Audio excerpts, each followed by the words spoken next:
This is the Pal Talk News Network. The views expressed are solely those of the speaker and not necessarily those of paltalk.com, AVN Software, or its advertisers.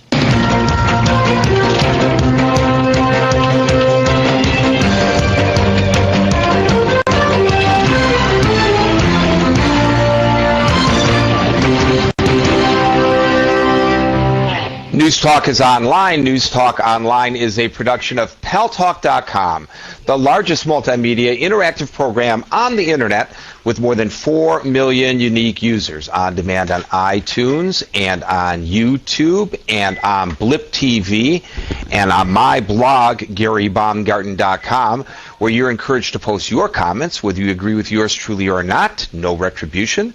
And thanks to our good friends at CRN Digital Talk Radio, we're syndicated to an additional 12 million households. I am your host, Gary Baumgarten, and I welcome you to the show. And I remind you to go to paltalknewsnetwork.com, paltalknewsnetwork.com. Check it early, check it often, and you will know what's going on in our world, stories that you may or may not see, hear, or read in the mainstream media. Lead story today on the paltalknewsnetwork.com site has to do with Iran. The United Nations, maybe as early as tomorrow, the Security Council expected to vote on a new round of sanctions against Iran over its nuclear weapons program. And there are those who feel that the sanctions only hurt the Iranian people. There are those who feel that the sanctions are a prudent way to go with regards to Iran.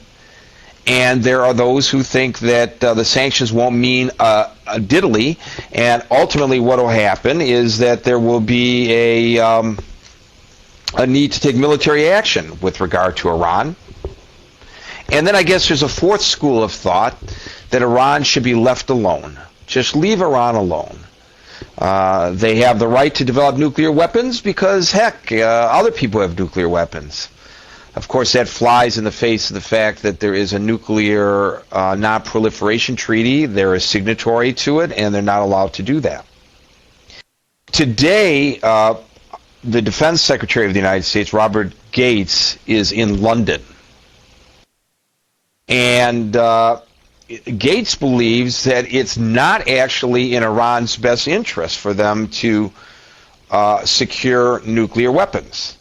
He says that if Iran were to succeed in acquiring nuclear weapons, the subsequent chain of events would make that country less secure, not more secure.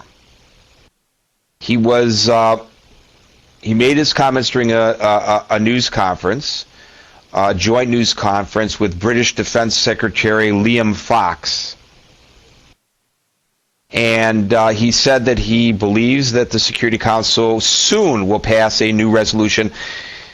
It would be the fourth, ladies and gentlemen, imposing sanctions against Iran for its nuclear program, and that more unilateral sanctions could follow from countries concerned about Iran's nuclear ambitions. Gates said that he is not concerned that it's too late. It's not too late, and that international cooperation has the potential to stop Iran from developing nuclear weapons. Now, I don't know about you guys. I'd like to hear what you all have to say about this.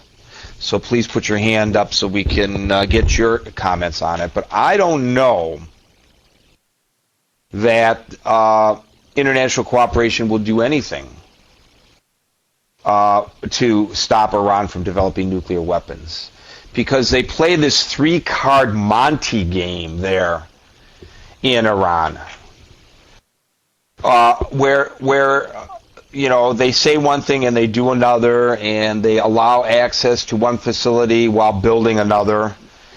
I just don't know how any of this will lead to anything, frankly. Let me just quote you what Robert Gates has to say. The key here is a combination of diplomacy and pressure to persuade the Iranians that they are headed in the wrong direction in terms of their own security, that they will undermine their security by pursuit of nuclear weapons, not enhance it. For one thing, their obtaining a nuclear weapon would almost certainly lead to proliferation of nuclear weapons elsewhere in the Middle East and a number of other countries. Now, the British Defense Secretary also sounded off on this. He said that Iran is an increasingly militarized country with a hard line, a fundamentalist religious leader, and has shown in both Iraq and Afghanistan, and I would add in Israel, in Syria, and in the Palestinian territories, and in Lebanon, but he said Iraq and Afghanistan, that it is willing to destabilize its neighbors. I think, this is Fox,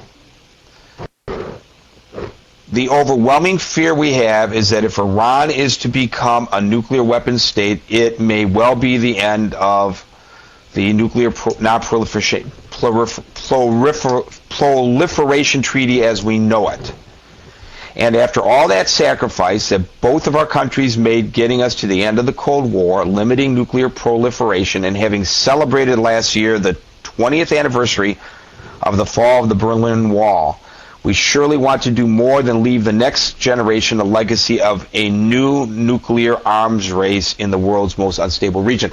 Well, if he is correct, Defense Secretary Liam Fox, then does the world community really have the resolve to do something about the threat that Iran presents to the rest of the world? I don't think so. I fear not.